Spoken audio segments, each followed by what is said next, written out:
recent raid on an Omaha meat production plant is almost certainly not going to draw the level of media attention as, for example, what's happening in LA. But there's a case to be made, and I'm going to try to make that case that it says everything about the Trump administration's approach to migrants and the topic of immigration. So the president of the food packing company, Chad Hartman, he's been very vocal about what recently happened there. He said that the front office was stunned by the aggressive nature of the raid and confused about why the company was targeted in the first place. He said, my biggest issue is why us? We do everything by the book. And we'll get into how he did everything by the book and how that's been manipulated by the government. But understand, they rolled up at this meatpacking plant with a list of 97 people that they wanted to screen or haul away. And they did, in fact, end up hauling dozens of people away. And so why were they surprised by this? Well, the plant uses E-Verify. That's the federal database used to check the immigration status of employees. When the CEO said as much to ICE officers who carried out the raid, they told him the E-Verify system is broken. And so the CEO's like, I mean, what am I supposed to do with that? This is your system run by the government, and you're raiding me because your system is broken? And I don't know which is worse. I don't know if they actually think it's so broken that even though this company is following all of the regulations and they're doing everything by the book and they still get ICE raided, or if ICE is just lying. And I know which I think is more likely. I think they're just lying. I don't think they give a damn about whether these people have their documentation in order. I think they've been told what needs to happen, and we'll get to that more in just a little second. But you might wonder, why the raid in the first place? Like, why show up with this long list? Is it because a bunch of murderers were working at this meatpacking plant? It's a great cover for getting rid of bodies, I suppose. Nope, not at all. It's just that there's a lot of immigrant workers that work there.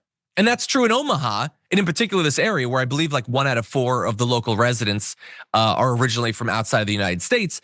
It's just that meatpacking plants rely heavily on immigrant workers who are willing to do the physically demanding work that a lot of native-born Americans won't, at least for the money. The industry, they say in the Associated Press, has not yet been the focus of President Donald Trump's immigration enforcement efforts, but the administration has been intensifying its efforts in recent weeks. And so you might wonder, wait, why? I mean, you can understand, can't you, why they wouldn't be targeting these plants? Is because they need these workers to be able to function. I mean, you haul dozens of people away. Can the plant even function? It's certainly going to be slower. How does that even work? So why change it? Desperation, not need, desperation. Because recently, this is the end of May, Stephen Miller, so he's the head of the immigration policy, he called ICE's top 50 field heads into DC. And according to a source, Stephen Miller wants everybody arrested. Why aren't you at Home Depot? Why aren't you at 7-Eleven? They said. And by the way, what do you know? A couple weeks later, they are at Home Depot. And we get the situation in LA that we have, seemingly directly coming from Stephen Miller's impotent rage at the fact that he went outside in May and there were still brown people out there and he's not going to stand for it. And so there was pushback at that meeting from an ICE official, and to that, Miller said, what do you mean you're going after criminals? Miller got into a little bit of a pissing contest, they said. And the ICE official told Miller, that's what Tom Homan says every time he's on TV. We're going after criminals. So to be very clear, Stephen Miller is told we're going after criminals, and there aren't criminals at Home Depot. There aren't criminals at 7-Eleven. And Stephen Miller said, I don't want to hear about criminals. I don't care. Deport people. And so previously, places like meatpacking plants hadn't been targeted, but now they will. Not because there's criminals there. Stephen Miller doesn't give a damn.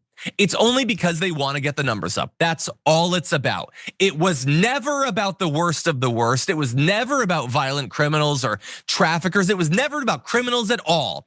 It's about deporting every single brown person out of America. That's the point. And so we get to the meatpacking plant and 70 people taken away in buses with the windows blacked out.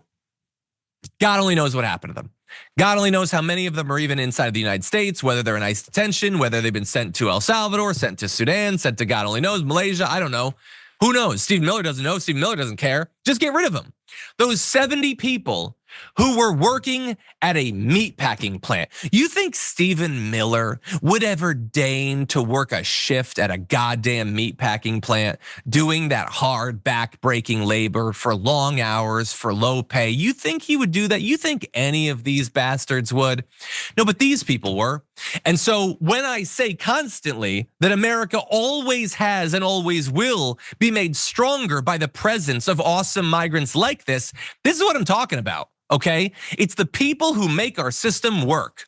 But to people like Stephen Miller, I don't like it.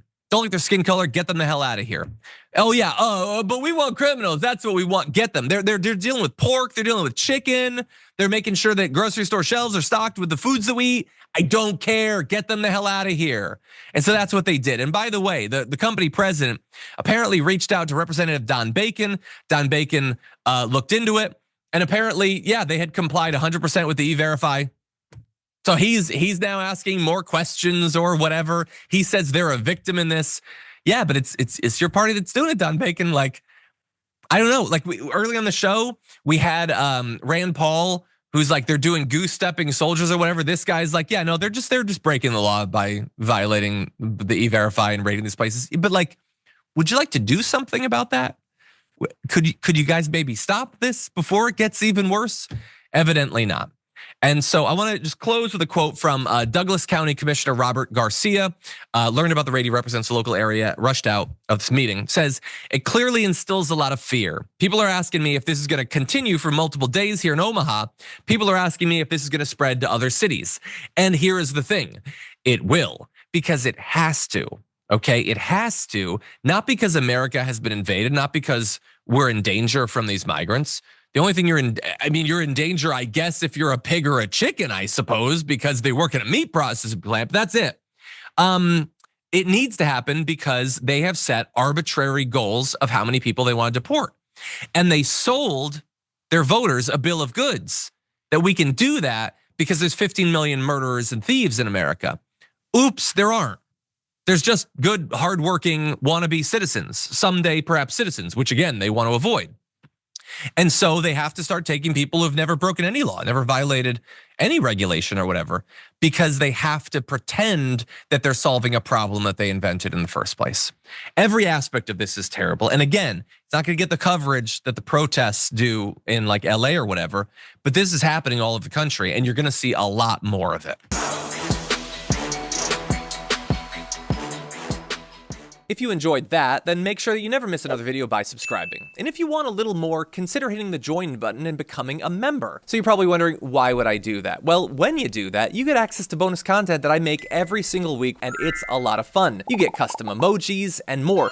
If you join at tier 3, by the way, you even get access to a monthly member hangout with myself. And you'll get all that going forward, but you'll also unlock years of the back catalog that is literally 100 or more bonus clips and top 10 lists and debates and more. So what are you waiting for?